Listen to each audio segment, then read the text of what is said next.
Isang makabuluhang araw po muli sa ating lahat.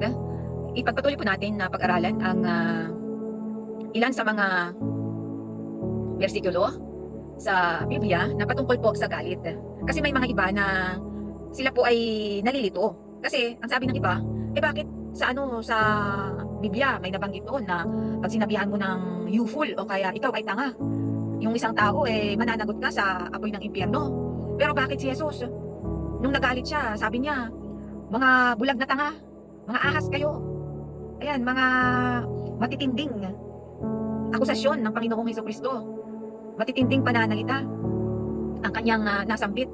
O di ba? Pagsabihan ka ng bulag ka na nga, tanga ka pa. O, lahi ka ng mga ahas. Ayan, bakit si Hesukristo na Panginoon natin tinatawag doon holy anger? Ayan. O, tingnan natin. Paano ba? Sa Matthew 5:22, ang sabi dito, ngunit sinasabi ko sa inyo na ang sinumang nagagalit sa kanyang kapatid ay mananagot sa hukuman.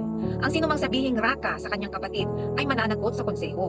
At ang sinumang sabihing ikaw ay tanga ay mananagot sa apoy ng impyerno.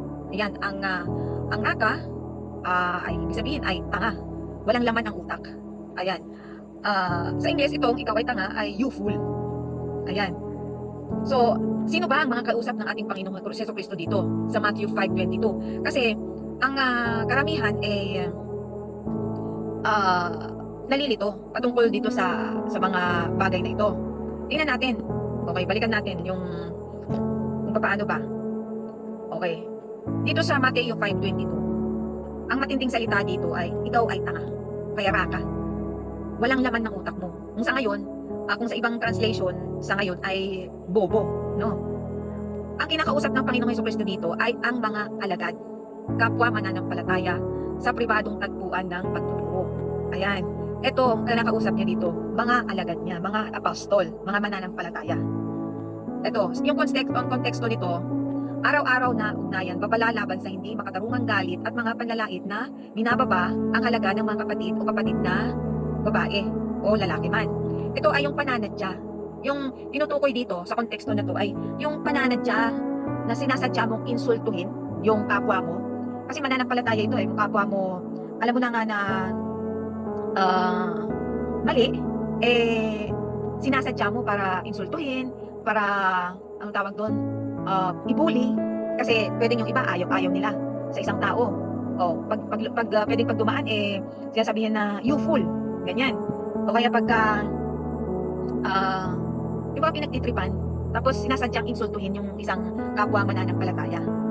O ito ay hindi ito makatarungan na gawain.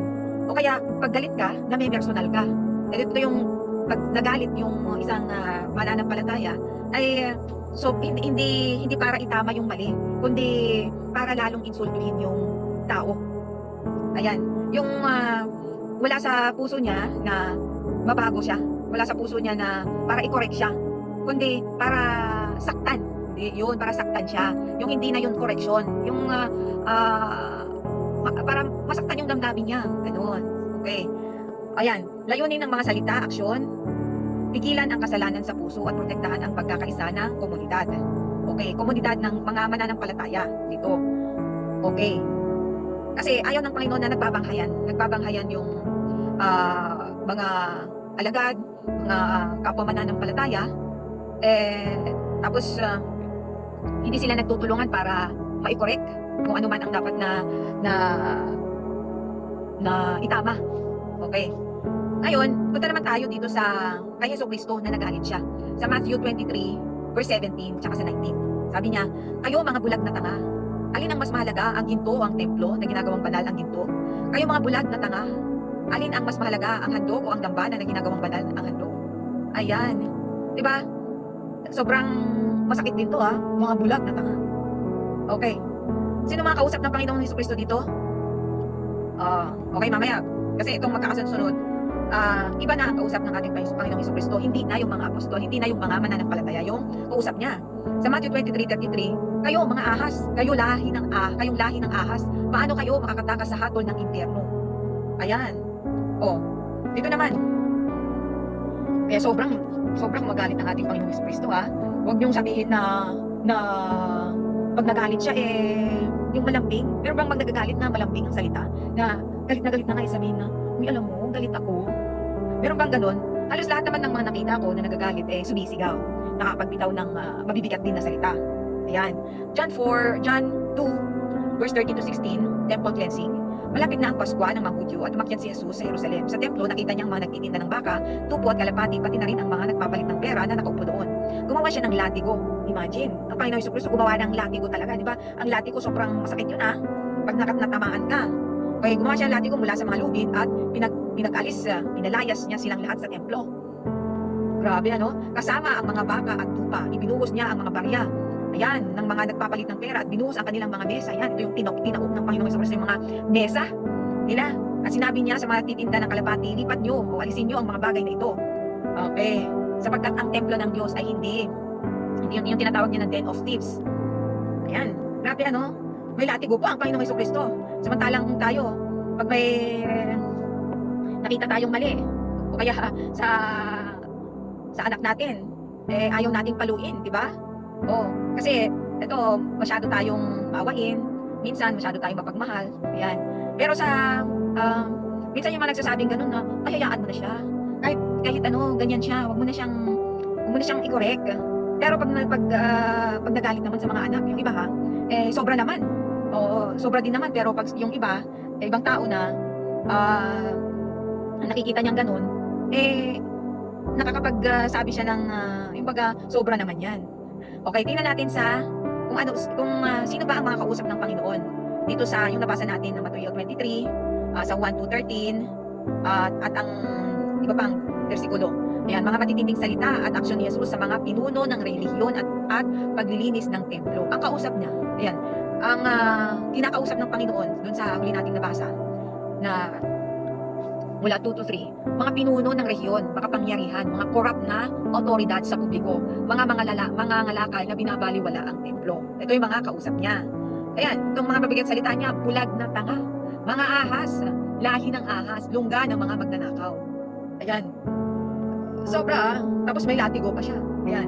Ano ba ang gustong ipahatid ng pahinang ito? Na gusto ng Panginoon na may pagsisisi sila, na harapin ang sistemikong hipokrisya. Kasi nabanggit din na pag binasa pa natin yung mga bersikulo na yun, sabi, you hypocrite, kayong mga hipokrito. Yan. Kasi sila man, yung mga kinakausap niya, yung mga mambabatas, mga alam ang batas, alam ang salita ng Diyos, pero hindi nila ginagawa ito. Ayan. Okay, mali ang turo at matigas na puso na nagpapaligaw sa mga tao. Ito.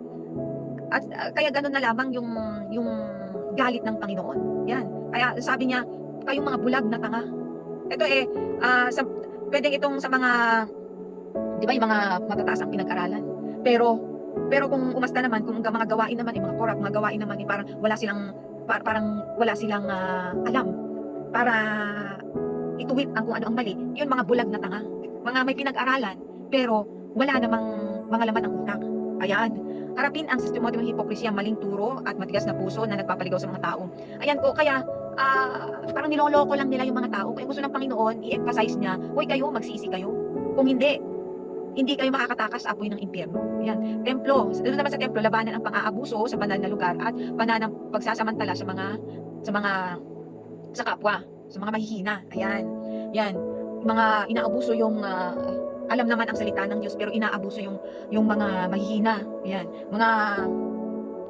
Mga walang hustisya. Nawawala na ang hustisya. Kaya ang gusto ng Panginoon, igawin nyo naman ang tama. Ito. Ayan. Layunin. Ano ba ang layunin ng mga salita na nabitawan ng Panginoong Jesucristo? Para ilantad ang katotohanan, hilingin ang pagsisisi, at ipagtanggol ang kagalang-galang na Diyos. Ito ay makatarungang galit, hindi personal na puot.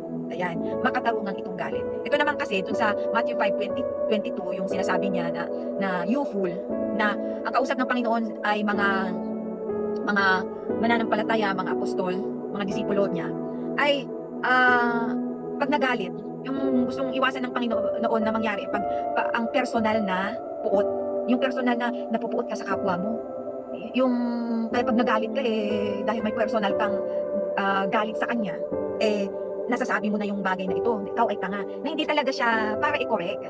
Tingnan ninyo nga, pag ang Panginoong Jesucristo, nagagalit siya para i-correct. Okay, tingnan naman natin yung example sa ating bansa. Di ba punong-puno ng korupsyon? Punong-puno ng protesta dito, protesta doon. Kasi ayaw ng Panginoon yung mga pagka-ipokrita ng mga nasa taas. Kunwari sa mga mambabatas, alam nila ang batas pero sila ang nagnanakaw. Sila, tinatago nila ang kamalian nila. At ang daming naaabuso. Ngayon, ang mga tao, syempre, hindi sila sa galit. Sa galit ang gusto nila, kaya may nagagalit. Ang gusto nila baguhin ninyo. Alam nyo ba na mali ang ginagawa ninyo? Kayo, ang dami nyong alam pero mga mangmang kayo. Kasi hindi nyo ginagamit ito sa kabutihan. Kaya hindi lahat ng pagbibitaw ng mabibigat na salita ay mali. Kasi hindi mo maiiwasan yun na pag nagalit ka, may matinding emosyon yun. Pero depende na kasi yan sa puso mo. Yung intention. Yung intention ba ay para manakit ka lang or meron kang gustong ipahayag na tama na ang kamangmangan ninyo. Mga mangmang kayo, pwede ba? Itigil na ninyo yung panloloko ninyo. Ayan. So, depende yan sa alam naman natin kung ano talaga yung nasa puso natin. Kaya dito sa Matthew 5:22 ito ay babalalaban sa hindi makatarungang galit at mga panlalait sa kapwa mananampalataya. Yan. Yun yung patungkol sa pagsabi ng youthful doon sa o kaya tanga o kaya bobo sa isa kapwa mo mananampalataya. Ang matitinding salita at aksyon naman ni Jesus sa ibang yung mga sumunod na talata ay makatarungang galit yun para ilantad ang katotohanan, ipagtanggol ang kagalang-galang na Diyos at pilitin ang pagsisisi sa mga taong nagdudulot ng pinsala. Kaya intindihin natin kung bakit ba nagagamit ng taong yun yung isang mabigat na salita. Kung ginagamit niya lang yan para manginsulto, ganun lang, at para hindi may correct, hindi may tama, ang mali, yun ang maaring personal na galit na yun. Personal na pagkapuot yun. Yan. Kaya, nawa, mayroon tayong naintindihan at naliwanagan tayo kung paano ba ang galit. Masama ba ang magalit? Masama ba na magsabi ng mabibigat na masalita? Si Jesu Cristo nga, nagsambit siya ng sobrang mabibigat na salita at gumawa pa siya ng latigo. Pinaglalatigo yung mga paninda ng mga tao sa simbahan, sa templo, o kaya simbahan. So, ayan. Kaya, maraming salamat sa mga nakinig at nawa ay pagpalain po tayong lahat. Nawa ay merong kaliwanagan na naidulot ang pagbabasa natin ng mga bersikulong ito. At ito binasa natin. Binasa ko lang po itong mga talata na galing sa Biblia. At kung meron pa po kayong hindi naunawaan patungkol dito, ay yun, ipanalangin na po ninyo. At alam ko naman po na ang banal na Espiritu ng Diyos ay siyang mag-guide po sa bawat isa. At nawa yung mga nalilito pa, siyempre alam mo naman kung personal na galit yun kung hindi mo sinasadya, ay di ba nakokonsensya ka? Hindi humingi ka ng patawad sa Panginoon. Kaya nga meron din sa verse sa Biblia na kung magalit ka, huwag mong hintayin na yung buong araw ay galit ka pa rin. Yan. Okay. So, salamat at magandang araw sa ating lahat.